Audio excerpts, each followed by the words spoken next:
El simposio de la noche anterior había sido un tanto excesivo para mis nervios. Me dolía horriblemente la cabeza y me dominaba una invencible somnolencia. Por ello, en vez de pasar la velada fuera de casa como me lo había propuesto, se me ocurrió que lo más sensato era comer un bocado e irme inmediatamente a la cama. Hablo, claro está, de una cena liviana. Nada me gusta tanto como las tostadas con queso y cerveza. Más de 1 libra por vez no es muy aconsejable, sin embargo, en ciertos casos. En cambio, no hay ninguna oposición que hacer a 2 libras. Y para ser franco, entre 2 y 3 no hay más que 1 unidad de diferencia. Puede ser que esa noche haya llegado a mi habitación. Mi mujer sostiene que comí 5, aunque con seguridad confundió 2 cosas muy diferentes. Estoy dispuesto a admitir la cantidad abstracta de 5, pero, en concreto, se refiere a las botellas de cerveza que las tostadas de queso requieren imprescindiblemente a modo de condimento. Habiendo así dado fin a una cena frugal, me puse mi gorro de dormir, con la intención de no quitármelo hasta las 12 del día siguiente. Apoyé la cabeza en la almohada y, ayudado por una conciencia sin reproches, me sumí en un profundo sueño. Mas, ¿cuándo se vieron cumplidas las esperanzas humanas? Apenas había completado mi tercer ronquido, cuando la campanilla de la puerta se puso a sonar furiosamente, seguida de unos golpes de llamador que me despertaron al instante. 1 minuto después, mientras estaba frotándome los ojos, entró mi mujer con una carta que me arrojó a la cara y que procedía de mi viejo amigo, el Dr. Ponnonner. Decía así: «Deje usted cualquier cosa, querido amigo. Apenas reciba esta carta, venga y agréguese a nuestro regocijo. Por fin, después de perseverantes gestiones, he obtenido el consentimiento de los directores del museo para proceder al examen de una momia. Ya sabe a cuál me refiero. Tengo permiso para quitarle las vendas y abrirla si así me parece. Solo unos pocos amigos estarán presentes y usted, naturalmente. La momia se halla en mi casa y empezaremos a desatarla a las 11 de la noche. Su amigo, Ponnonner». Cuando llegué a la firma, me pareció que ya estaba todo lo despierto que puede estarlo un hombre. Salté de la cama como en éxtasis, derribando cuanto me encontraba a mi paso. Me vestí con maravillosa rapidez y corrí a todo lo que daba a casa del doctor. Encontré ahí a un grupo de personas llenas de ansiedad. Me habían estado esperando con impaciencia. La momia se hallaba instalada sobre la mesa del comedor y apenas hube entrado comenzó el examen. Aquella momia era una de las 2 traídas pocos años antes por el capitán Arthur Sabotage, primo de Ponnonner, de una tumba cercana de Eleithias, en las montañas líbicas a considerable distancia de Tebas, sobre el Nilo. En aquella región, aunque las grutas son menos magníficas que las tebanas, presentan mayor interés pues proporcionan muchísimos datos sobre la vida privada de los egipcios. La cámara de donde había sido extraída nuestra momia era riquísima en esta clase de datos. Sus paredes aparecían íntegramente cubiertas de frescos y bajorrelieves, mientras que las estatuas, vasos y mosaicos de finísimo diseño indicaban la fortuna del difunto. El tesoro había sido depositado en el museo en la misma condición en que lo encontrara el capitán Sabotage. Vale decir que nadie había tocado el ataúd. Durante 8 años había quedado ahí sometido tan solo a las miradas exteriores del público. Teníamos ahora, pues, la momia intacta a nuestra disposición, y aquellos que saben cuán raramente llegan a nuestras playas antigüedades no robadas, comprenderán que no nos faltaban razones para congratularnos de nuestra buena fortuna. Acercándome a la mesa, vi una gran caja de casi 7 pies de largo, unos 3 de ancho y 2,5 de profundidad. Era oblonga, pero no en forma de ataúd. Supusimos al comienzo que había sido construida con madera, pero al cortar un trozo vimos que se trataba de cartón, o mejor dicho, de papel maché compuesto de papiro. Aparecía densamente ornada de pinturas que representaban escenas funerarias y otros temas de duelo. Entre ellos, y ocupando todas las posiciones, se veían grupos de caracteres jeroglíficos que sin duda contenían el nombre del difunto. Por fortuna, Mr. Gliddon era de la partida y no tuvo dificultad en traducir los signos y decirnos que componían la palabra Alamislaqueo.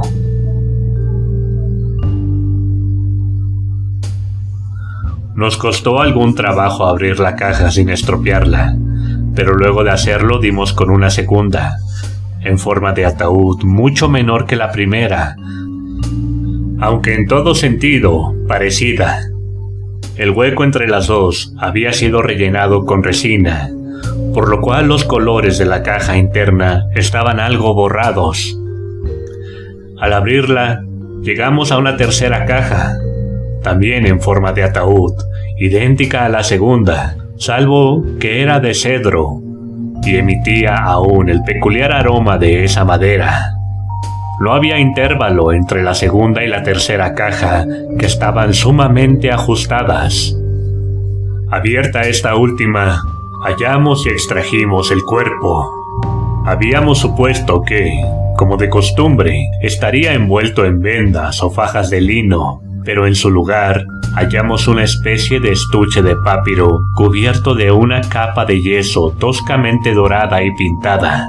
Las pinturas representaban temas correspondientes a los varios deberes del alma y su presentación ante diferentes deidades.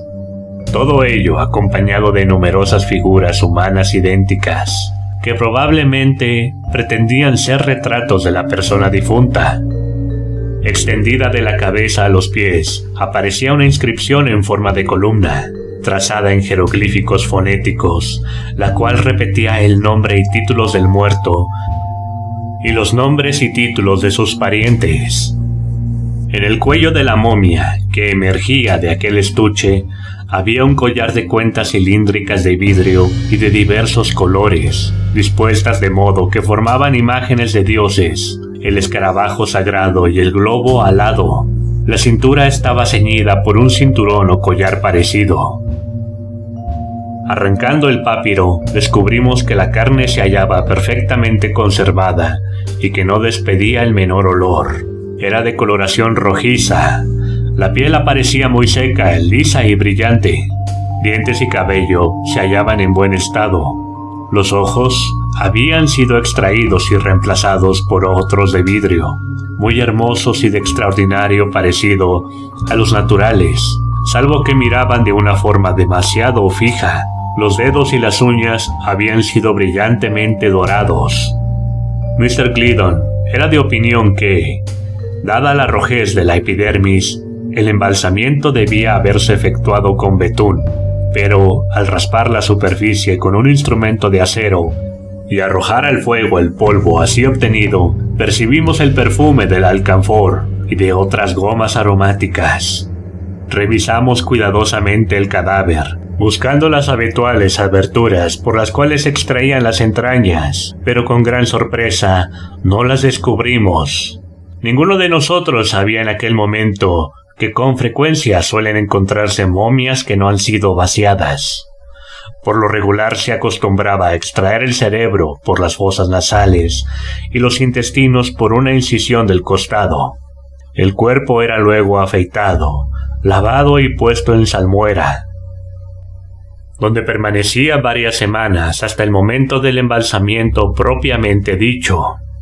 Como no encontrábamos la menor señal de una abertura, el doctor Ponnonner preparaba ya sus instrumentos de disección, cuando hice notar que eran más de las 2 de la mañana. Se decidió entonces a postergar el examen interno, hasta la noche siguiente y estábamos a punto de separarnos cuando alguien sugirió hacer 1 o 2 experiencias con la pila voltaica. Si la aplicación de electricidad a una momia cuya antigüedad se remontaba por lo menos a 3 o 4.000 años no era demasiado sensata, resultaba en cambio lo bastante original, como para que todos aprobáramos la idea. 1 décimo en serio y 9 décimos en broma, preparamos una batería en el consultorio del doctor y trasladamos allí a nuestro egipcio. Nos costó muchísimo trabajo poner en descubierto una porción del músculo temporal, que parecía menos rígidamente pétrea que otras partes del cuerpo, pero, tal como habíamos anticipado, el músculo no dio la menor muestra de sensibilidad galvánica cuando establecimos el contacto. Esta primera prueba nos pareció decisiva, y riéndonos de nuestra insensatez, nos despedíamos hasta la siguiente sesión, cuando mis ojos cayeron casualmente sobre los de la momia y quedaron clavados por la estupefacción. Me había bastado una mirada para darme cuenta de que aquellos ojos, que suponíamos de vidrio y que nos habían llamado la atención por cierta extraña fijeza, se hallaban ahora tan cubiertos por los párpados que solo una pequeña porción de la túnica albuginea era visible. Lanzando un grito llamé la atención de todos sobre el fenómeno, que no podía ser puesto en discusión. No diré que me sentía alarmado, pues en mi caso la palabra no resultaría exacta. Es probable, sin embargo, que, de no mediar la cerveza, me hubiera sentido algo nervioso. En cuanto al resto de los asistentes, no trataron de disimular el espanto que se apoderó de ellos. Daba lástima contemplar al Dr. Polonir. Mr. Gliddon, gracias a un procedimiento inexplicable, había conseguido hacerse invisible. En cuanto a Mr. Silk Buckingham, no creo que tendrá la audacia de negar que se había metido a gatas debajo de la mesa. Pasado el momento de estupefacción, resolvimos de común acuerdo proseguir la experiencia. Dirigimos nuestros esfuerzos hacia el dedo gordo del pie derecho. Practicamos una incisión en la zona exterior del os sesamoideo pollicis, llegando hasta la raíz del músculo aductor. Luego de reajustar la batería, aplicamos la corriente a los nervios al descubierto. Entonces, con un movimiento extraordinariamente lleno de vida, la momia levantó la rodilla derecha hasta ponerla casi en contacto con el abdomen y, estirando la pierna con inconcebible fuerza, descargó contra el Dr. Polonir un golpe que tuvo por efecto hacer salir a dicho caballero como una flecha disparada por una catapulta, proyectándolo por una ventana a la calle. Corrimos en masa a recoger los destrozados restos de la víctima, pero tuvimos la alegría de encontrarla en la escalera, subiendo a toda velocidad, abrazado de fervor científico y más que nunca convencido de que debíamos proseguir el experimento sin desfallecer. Siguiendo su consejo, decidimos practicar una profunda incisión en la punta de la nariz, que el doctor sujetó en persona con gran vigor, estableciendo un fortísimo contacto con los alambres de la pila. Moral y físicamente, figurativa y literalmente, el efecto producido fue eléctrico. En primer lugar, el cadáver abrió los ojos y los guiñó repetidamente largo rato, como hace Mr. Barnes en su pantomima. En segundo, estornudó. En tercero, se sentó. En cuarto, agitó violentamente el puño en la cara del Dr. Polonir. En quinto, volviéndose a los señores Gliddon y Buckingham, les dirigió en perfecto egipcio el siguiente discurso. Debo decir, caballeros, que estoy tan sorprendido como mortificado por la conducta de ustedes. Nada mejor podía esperarse del Dr. Polonir. Es un pobre estúpido que no sabe nada de nada. Lo compadezco y lo perdono. Pero usted, Mr. Gliddon, y usted, Silk, que han viajado y trabajado en Egipto, al punto que podría decirse que ambos han nacido en nuestra madre tierra. Ustedes, que han residido entre nosotros hasta hablar el egipcio con la misma perfección que su lengua propia. Ustedes, a quienes había considerado siempre como los leales amigos de las momias. En verdad esperaba una conducta más caballeresca por parte de los dos. ¿Qué debo pensar al verlos contemplar impasibles la forma en que se me trata? ¿Qué debo pensar al descubrir que me permiten que 3 o 4 fulanos me arranquen de mi ataúd y me desnuden en este maldito clima helado? ¿Y cómo debo interpretar, para decirlo de una vez, que hayan permitido y ayudado a ese miserable canalla, el Dr. Pononier, a que me tirara de la nariz? Nadie dudará, presumo, de que dadas las circunstancias y el antedicho discurso, corrimos todos hacia la puerta, nos pusimos histéricos o nos desmayamos cuán largos éramos. Cabía esperar una de las 3 cosas. Cada una de esas líneas de conducta hubiera podido ser muy plausiblemente adoptada, y doy mi palabra de que no alcanzo a explicarme cómo y por qué no seguimos ninguna de ellas. Quizá haya que buscar la verdadera razón en el espíritu de nuestro tiempo, que se guía por la ley de los contrarios y la acepta habitualmente como solución de cualquier cosa por vía de paradoja e imposibilidad. Puede ser asimismo que el aire tan natural y corriente de la momia privara a sus palabras de todo efecto aterrador. De todos modos, los hechos son como los he contado, y ninguno de nosotros demostró espanto especial, ni pareció considerar que lo que sucedía fuese algo fuera de lo normal. Por mi parte me sentía convencido de que todo estaba en orden y me limité a correrme a un costado, lejos del alcance de los puños del egipcio. El Dr. Pononier se metió las manos en los bolsillos del pantalón, miró con fijeza a la momia y se puso extraordinariamente rojo. Mr. Gliddon se acarició las patillas y se ajustó el cuello. Mr. Buckingham bajó la cabeza y se metió el dedo pulgar derecho en el ángulo izquierdo de la boca. El egipcio lo miró severamente durante largo rato, tras lo cual hizo un gesto despectivo y le dijo: «¿Por qué no me contesta, Mr. Buckingham? ¿Ha oído o no lo que acabo de preguntarle? Sáquese ese dedo de la boca». Mr. Buckingham se sobresaltó ligeramente, quitó el pulgar derecho del lado izquierdo de la boca y por vía de compensación insertó el pulgar izquierdo en el ángulo derecho de la abertura antes mencionada. Al no recibir respuesta de Mr. Buckingham, la momia se volvió malhumorada a Mr. Gliddon y con tono perentorio le preguntó qué diablos pretendíamos todos. Mr. Gliddon le contestó detalladamente en idioma fonético, y si no fuera por la carencia de caracteres jeroglíficos en las imprentas norteamericanas, me hubiese encantado reproducir aquí su excelentísimo discurso en la forma original. Aprovecharé la ocasión para hacer notar que la conversación con la momia se desarrolló en egipcio antiguo. Tanto yo como los otros miembros no eruditos del grupo contamos con los señores Gliddon y Buckingham como intérpretes. Estos caballeros hablaban la lengua materna de la momia con inimitable fluidez y gracia, pero no pude dejar de observar que ambos eruditos se veían obligados en ocasiones a emplear formas concretas para explicar determinadas cosas.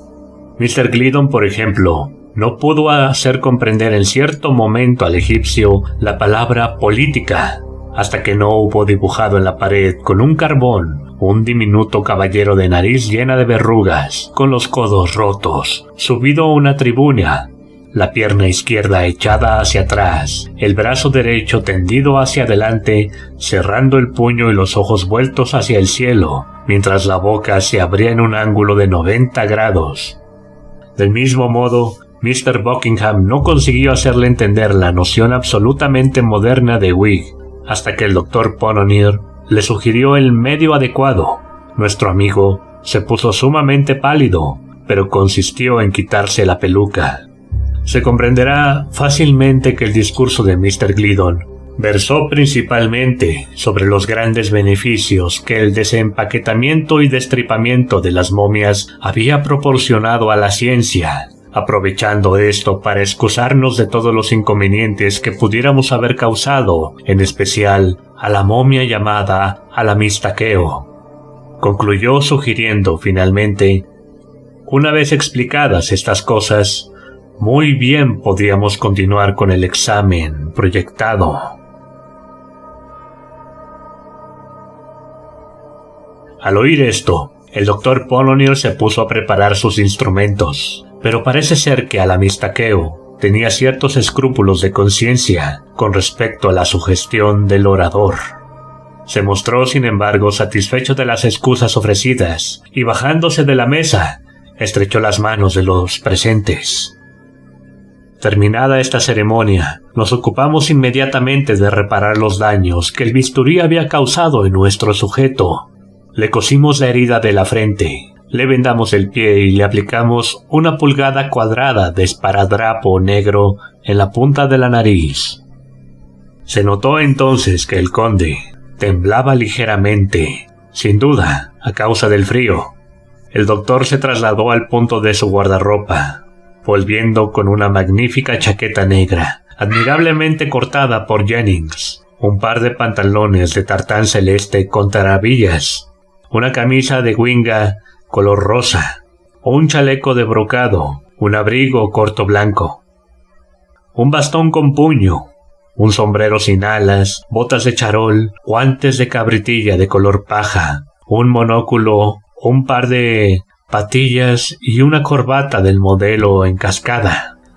Dada la disparidad de tamaño entre el conde y el doctor, tuvimos alguna dificultad para poner aquellas prendas en la persona del egipcio. Pero, una vez vestido, hubiera podido decirse que lo estaba de verdad. Mr. Gliddon le dio entonces el brazo y lo llevó hasta un confortable sillón junto al fuego, mientras el doctor llamaba y pedía cigarros y vino. La conversación no tardó en animarse. Como es natural, nos sentíamos muy curiosos ante el hecho bastante notable de que Alamistaqueo siguiera todavía vivo. Hubiera pensado que estaba usted muerto desde hacía mucho tiempo, expresó Buckingham. ¿Cómo?, replicó el conde profundamente sorprendido. Si apenas he pasado los 700 años, mi padre vivió 1000 y no estaba en absoluto chocho cuando murió. Siguieron a esto una serie de preguntas y cálculos, tras de los cuales fue evidente que la antigüedad de la momia había sido muy groseramente estimada. Hacía 5050 años, con algunos meses, que le habían depositado en las catacumbas del Eletías. Mi observación, empero, no se refería a la edad de usted en el momento de su entierro, ya que no tengo inconveniente en reconocer que es usted un hombre joven, sino a la inmensidad de tiempo que llevaba, según su propio testimonio, envuelto en betún. ¿En qué?, dijo el conde. En betún, persistió Mr. Buckingham. Ah, sí, creo entender.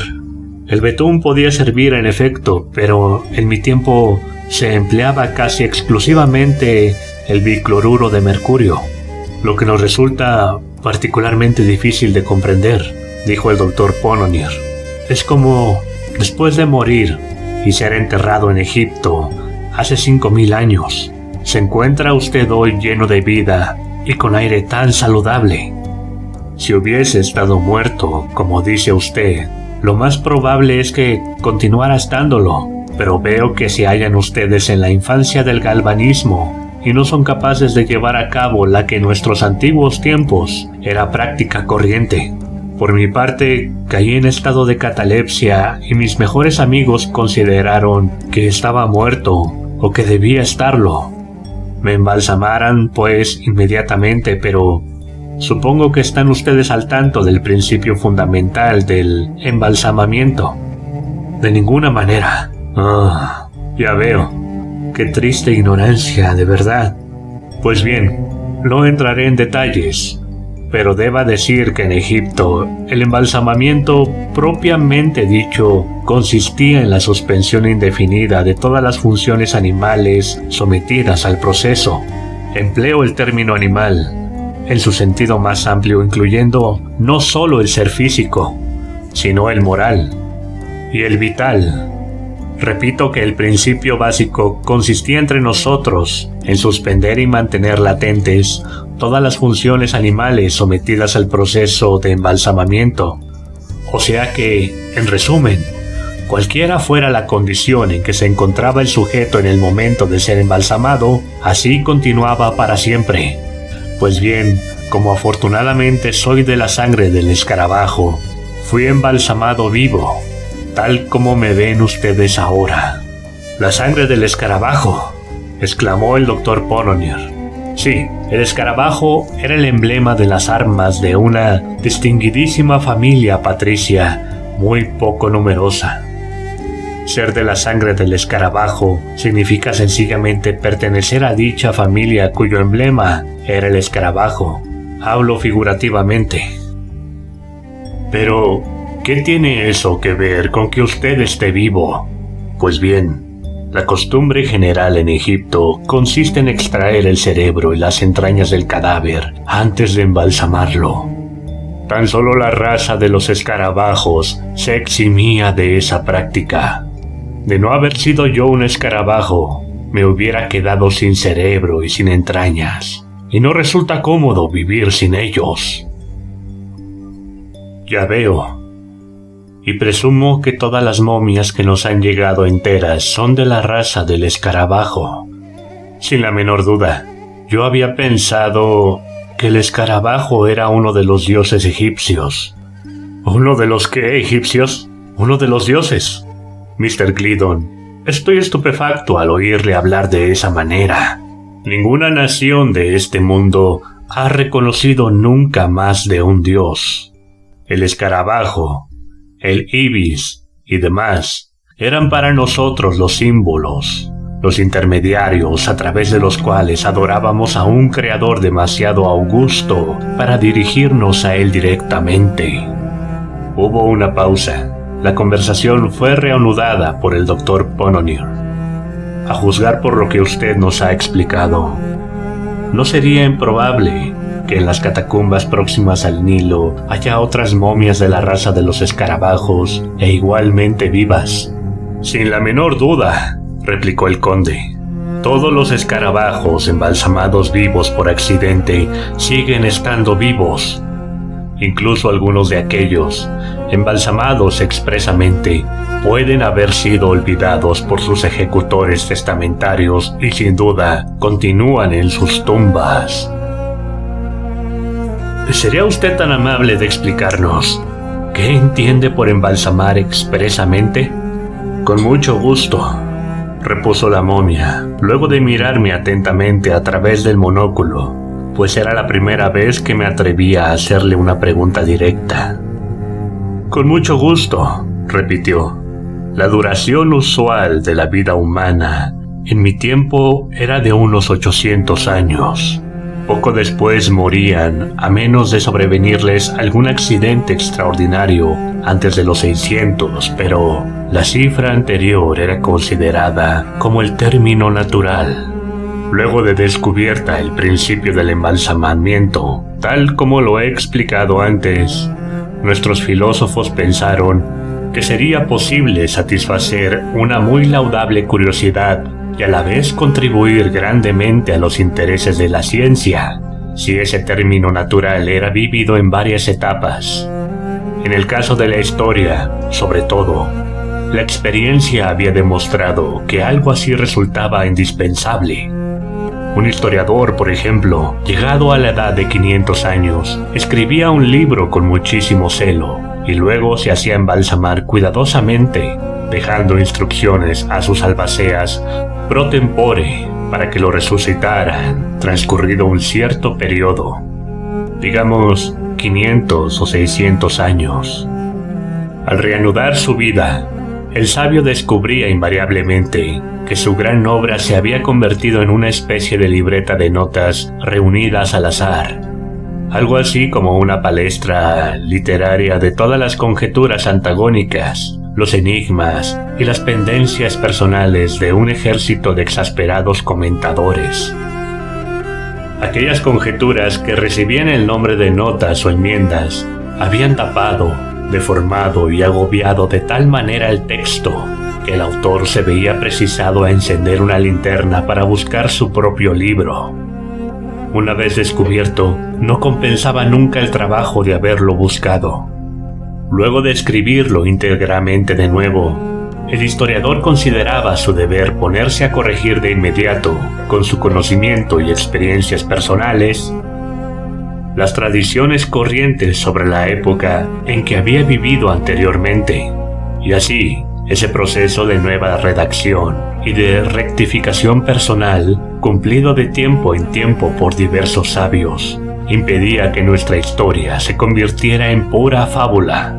«Perdóneme usted», dijo el doctor Pononir, apoyando suavemente la mano sobre el brazo del egipcio. «Perdóneme usted, señor, pero ¿puedo interrumpirlo un instante?» «Ciertamente, señor», replicó el conde. «Tan solo una pregunta. Mencionó usted las correcciones personales del historiador a las tradiciones referentes a su propio tiempo. Dígame usted, ¿qué proporción de dichas tradiciones eran verdaderas?» «Pues bien, señor mío, los historiadores descubrían que tales tradiciones se encontraban absolutamente a la par de las historias mismas antes de ser reescritas. Vale decir que en ellas no había jamás, y bajo ninguna circunstancia, la menor palabra que no fuera total y radicalmente falsa. De todas maneras, puesto que sabemos que han pasado por lo menos 5000 años desde su entierro, doy por descontado que las historias de aquel periodo, si no las tradiciones, eran suficientemente explícitas sobre el tema de mayor interés universal, o sea, la creación, que como bien sabe usted, se produjo hace tan solo 10 siglos.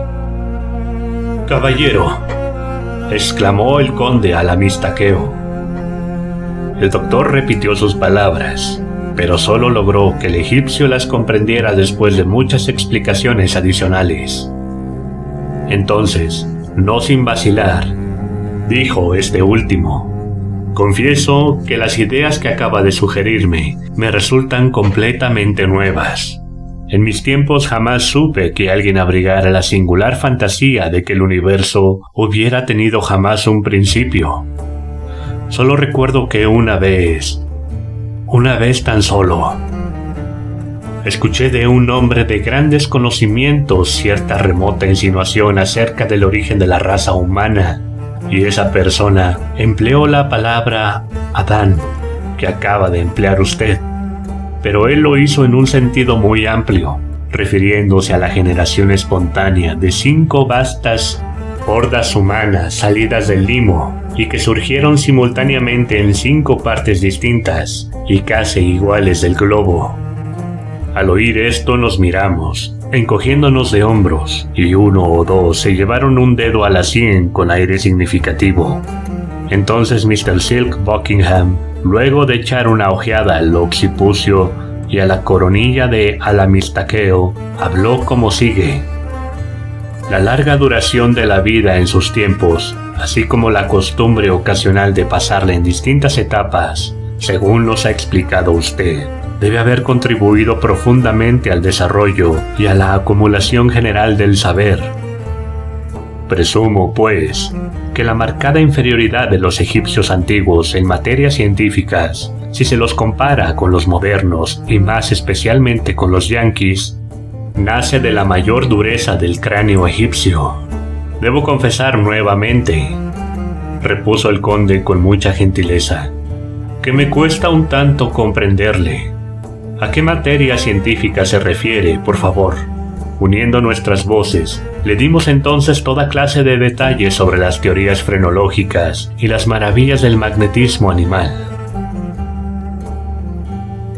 Luego de escucharnos hasta el fin, el conde se puso a narrarnos algunas anécdotas que demostraron claramente cómo los prototipos de Gall y de Spurzheim habían florecido en Egipto en tiempos tan remotos como para que su recuerdo se hubiese perdido, así como que los procedimientos de Mesmer eran despreciables triquiñuelas comparados con los verdaderos milagros de los sabios de Tebas, capaces de crear piojos y muchos otros seres similares.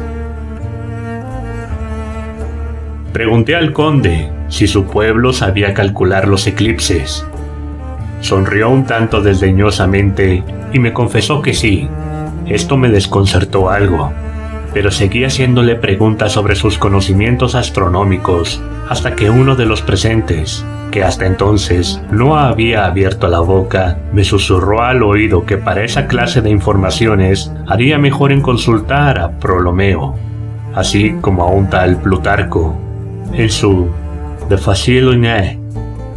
Interrogué entonces a la momia acerca de espejos, ustorios y lentes de manera general sobre la fabricación del vidrio, pero apenas había formulado mis preguntas cuando el contertulio silencioso me apretó suavemente el codo, pidiéndome en nombre de Dios que echara un vistazo a Diodoro de Sicilia.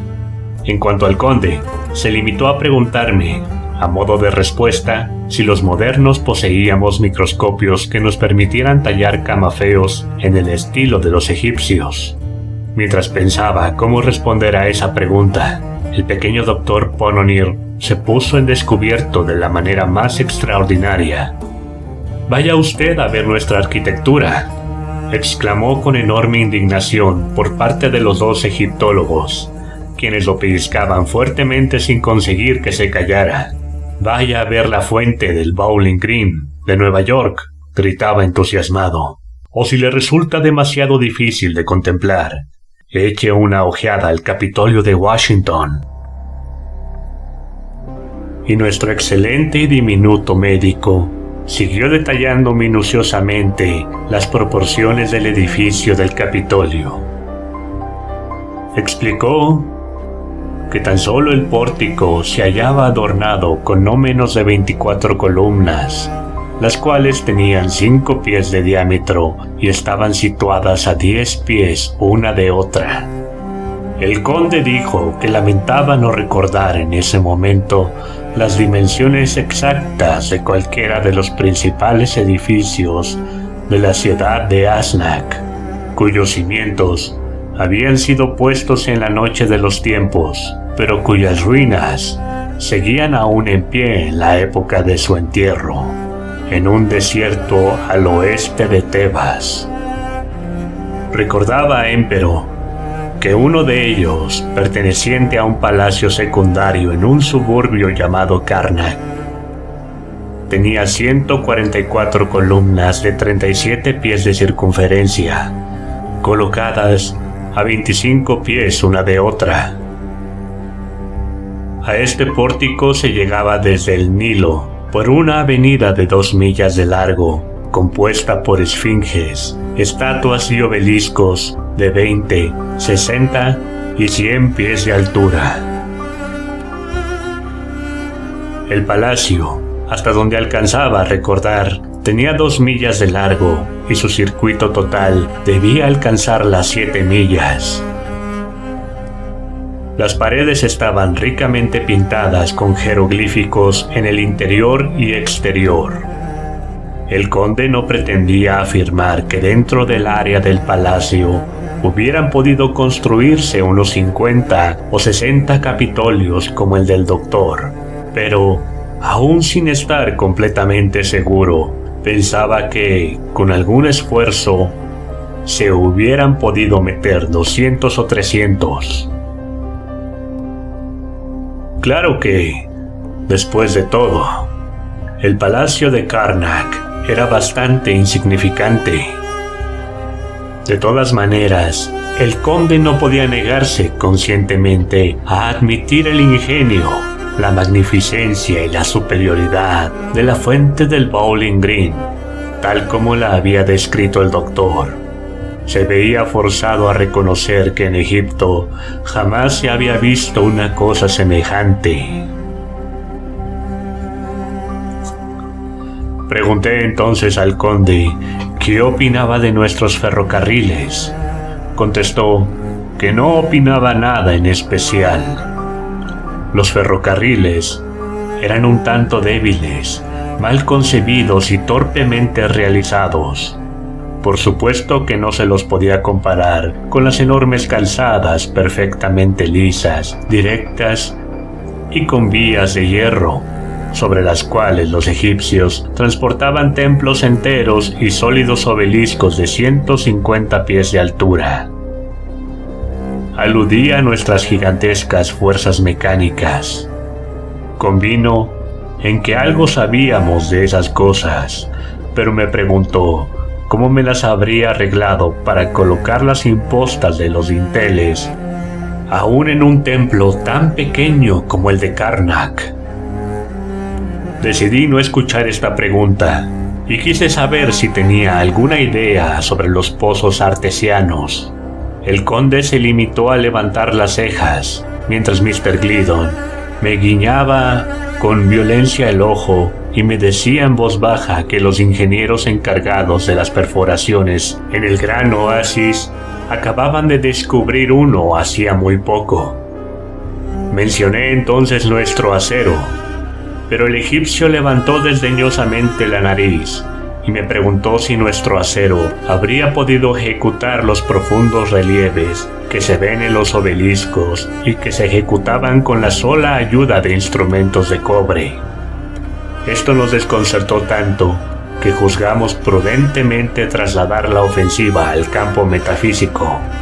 Mandamos buscar un ejemplar de un libro llamado The Dial y le leímos en voz alta 1 o 2 capítulos acerca de algo no muy claro, pero que los bostonianos denominaban el gran movimiento del progreso. El conde se limitó a decir que los grandes movimientos eran cosas tristemente vulgares en sus días. En cuanto al progreso, en cierta época había sido una verdadera calamidad, pero nunca llegó a progresar. Hablamos entonces de la belleza e importancia de la democracia, y tuvimos gran trabajo para hacer entender débilmente al conde las ventajas que gozábamos viviendo ahí, donde existía el sufragio, ad libitum, y no había ningún rey. Nos escuchó muy interesado, y en realidad me dio la impresión de que se divertía muchísimo. Cuando hubimos terminado, nos hizo saber que, mucho tiempo atrás, había ocurrido entre ellos algo parecido. 13 provincias egipcias decidieron ser libres y dar un magnífico ejemplo al resto de la humanidad. Sus sabios se reunieron y confeccionaron la más ingeniosa constitución que podía concebirse. Durante un tiempo, se las arreglaron notablemente bien, solo que su tendencia a la fanfarronería era prodigiosa. La cosa terminó el día en que los 15 estados, a quienes agregaron otros 15 o 20, se consolidaron creando el más odioso e insoportable despotismo que jamás se haya visto en la superficie de la tierra. Pregunté el nombre del tirano usurpador. El conde creía recordar que se llamaba Populacho. No sabiendo qué decir a esto, alcé mi voz para deplorar la ignorancia de los egipcios sobre el vapor. El conde me miró lleno de asombro, pero no dijo nada. En cambio, el contertulio silencioso me dio fuertemente en las costillas con el codo, diciéndome que bastante había hecho ya el ridículo y preguntándome si realmente era tan tonto como para no saber que la moderna máquina de vapor deriva de la invención de Hiro, pasando por Salomón de Caos. Nos hallábamos en grave peligro de ser derrotados, pero entonces, para nuestra buena suerte, el doctor Pononir acudió a socorrernos e inquirió si el pueblo egipcio pretendía rivalizar seriamente con los modernos en la importantísima cuestión del vestido. El conde, al oír esto, miró las trabillas de sus pantalones y, tomando luego uno de los faldones de su chaqueta, se lo acercó a los ojos durante largo rato. Por fin lo dejó caer, mientras su boca se iba extendiendo gradualmente de oreja a oreja. Pero no recuerdo que dijese nada a manera de contestación. Recobramos así nuestro ánimo, y el doctor, acercándose con gran dignidad a la momia, le pidió que declarara francamente, por su honor de caballero, si alguna vez los egipcios habían sido capaces de comprender la fabricación de las pastillas de Polonir o de las píldoras de Brandet. Esperamos ansiosamente una respuesta, pero en vano. La respuesta no llegaba. El egipcio se sonrojó y bajó la cabeza. Jamás se vio triunfo más completo. Jamás una derrota fue sobrellevada con tan poca gracia. Realmente me resulta insoportable el espectáculo de la mortificación de la pobre momia. Busqué mi sombrero, me incliné secamente y salí. Al llegar a casa vi que eran las 4 pasadas y me metí inmediatamente en cama. Son ahora las 10 de la mañana. Desde las 7 estoy levantado, redactando esta crónica para beneficio de mi familia y de la humanidad. A la primera no volveré a verla. Mi mujer es una arpía. Diré la verdad. Estoy amargamente cansado de esta vida. Y del siglo XIX en general. Me siento convencido de que todo va mal. Además, tengo gran ansiedad por saber quién será presidente en 2045. Por eso, tan pronto me haya afeitado y bebido una taza de café, volveré a casa de Polonir y me haré embalsamar por un par de cientos de años. Buenas noches.